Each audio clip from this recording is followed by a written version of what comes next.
when you're sitting down to do your job, one of the smallest parts of the embroidery should not be the most difficult decision. So how do you choose? Let's take a look and see.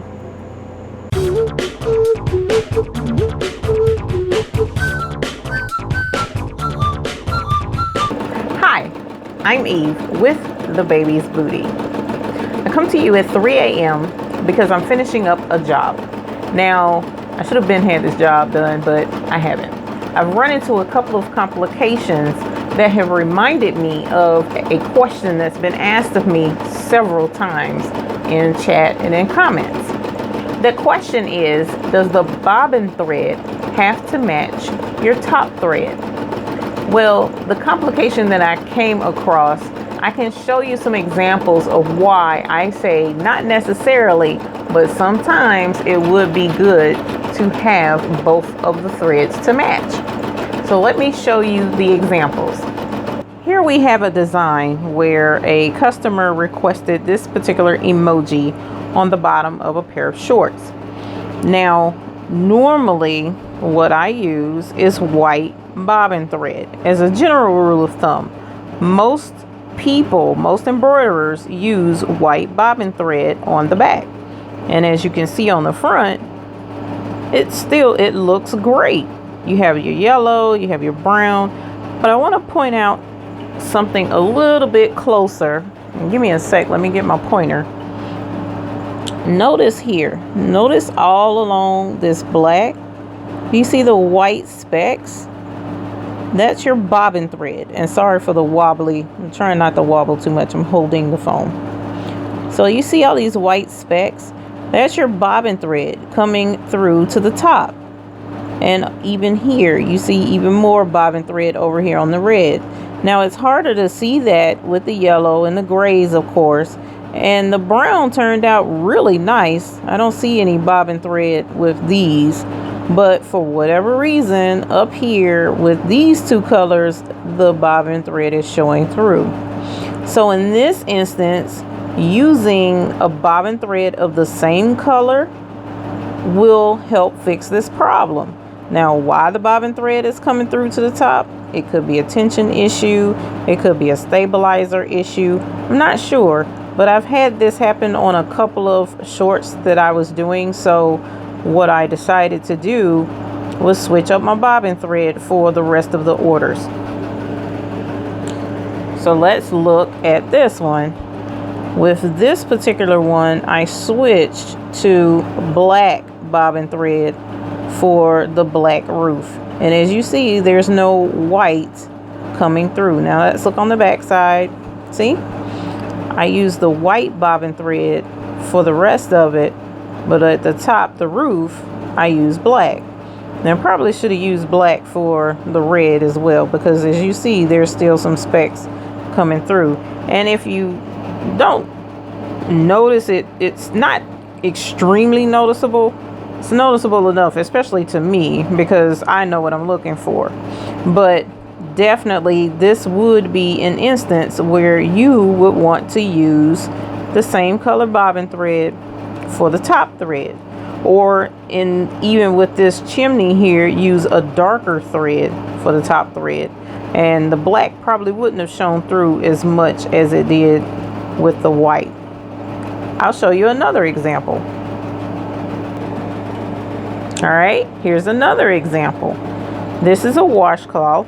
Now usually I don't embroider on washcloths unless it's a special request, which this was, but normally this is something that I would suggest with towels. So whenever you do a towel, your top thread is one color. I generally suggest using the same color thread on the back or the color of the towel on the back. And the reason why I say that is because when you're using a washcloth, generally you don't look at both sides per se, but you do have access to both sides. So that being the case, the back for the most part looks just as good as the front. Let's take a look at a towel that I did where I did not use the same color bobbin thread as I did on the top thread. I keep the towels that I make mistakes on. And this is an example of one. Now, if you can see, the name on this towel looks absolutely great. The red is clear, it's clean. You don't see any bobbin thread coming through the letters. The bike even comes through really clean, although the bike is jacked up. So for this particular embroidery design, I use white bobbin thread on the back. It's going to be a little distracting, but if you can see beyond the cutaway stabilizer that I should not have been using on the back of a towel, you see the white embroidery thread, the white bobbin thread, excuse me, on the back of the design. It stands out like a sore thumb. Now this is solely my opinion, solely my pet peeve. But for those of you who might not have really thought about that, this is the reason why I use the same color top thread as I do the bobbin thread on items where you can see the front and the back, or you have access to the front and the back. Blankets, one layer blankets, you can see the front and the back. So in that instance, just like on this towel, I would opt to use the same color bobbin thread as the top thread. Actually, on this particular towel, here's an additional point. Because there are so many colors, I have black on the bike, I have gray on the bike, I have the red lettering. I would actually opt to use the towel color bobbin thread to keep me from having to change the bobbin for the 3 different colors. Now that's if I'm having a lazy day.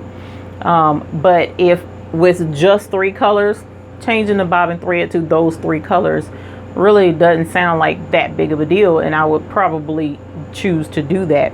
But if I had multiple colors, or changing the bobbin thread out with each color change is a pain in the rump sounding to you, then you can use the towel color bobbin thread so that this wouldn't stand out quite as much. And notice, like this letter, there's this rogue letter here off the side itself, it doesn't have the stabilizer to be a distraction, so you can see that that white stands out on the back of this towel instead of, you know, kind of like flowing with the towel. Here on the opposite side of the towel, you'll see where I did use the same color top thread and a bobbin thread, sorry, as the same as the top thread. Now on this end of the towel, I was trying something a little bit different. On this end of the towel, which you'll find out from many different people, in doing fabric that has a pile to it. So when you're saying a pile, you're talking about like this towel, terry cloth. It has a pile, it sticks up. Another thing that could be considered to have a pile is flannel. Fleece has a pile to it. It's a small pile, but it's still a pile. Your minky fabric, which I just stuck myself with a pen. Oh, how smart was that?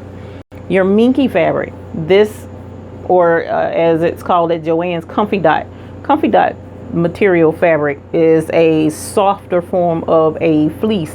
This has a pile to it. All right, so these types of fabrics where you would use a water soluble stabilizer on the top of your material before you do the embroidery so that it would stay on the top of the pile, those are the type fabrics that I'm going to mention this particular technique for.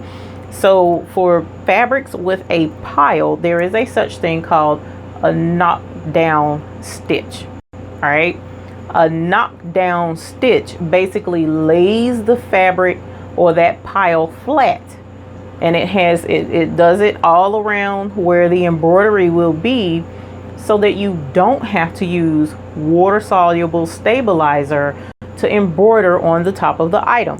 Let me show you what an example of a knockdown stitch is. I was practicing with this towel. All right, this is what's called a knockdown stitch. If you can see it, see how this pile of the towel is nice and thick, but this part is flat and shiny. But that's because I use the embroidery thread, and of course embroidery thread has a bit of a sheen to it, and I tried to get as close to the towel color as I possibly could at the time.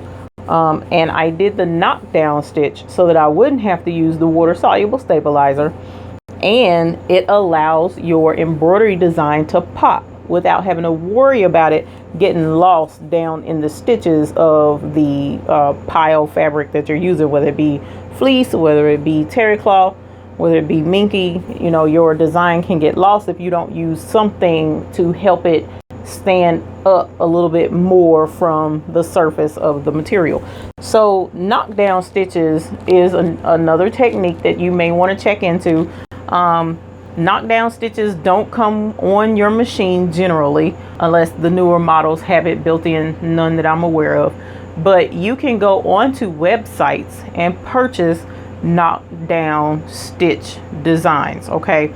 And I'll leave a link down below. And what it basically boils down to is it was digitized in, say for instance, a 4x4 square, and you have a design that's 4x4 that you want to put on a towel, and you want the design to stand out. Well, you can just download that 4x4 knockdown square and embroider it on the towel first, then go back and add the design on top. Or if you have Sew What Pro, you can merge the knockdown square and then or you can open the knockdown square and then merge your design on top of it, so that when you take it to the machine as one design, after you save it of course as one design, you can take it as one design to your machine and stitch it out all at one time on your embroidery machine.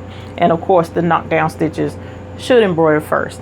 So in this instance, if you're going to use a knockdown stitch prior to your design, then you should either, number one, have a particular color in mind for your knockdown stitches. Now I would be using the towel color, right?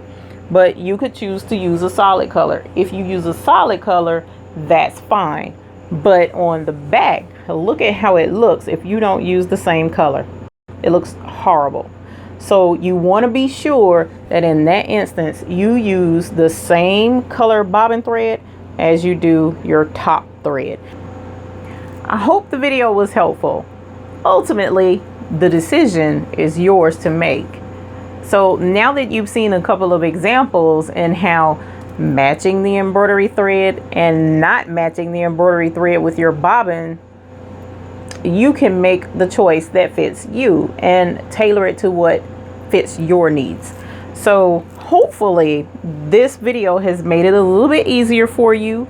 And one thing's for certain, you have quite a bit of options and different scenarios where you may choose one over the other. So I want to thank you all for tuning into our video today. And until the next time we see you, happy embroidering.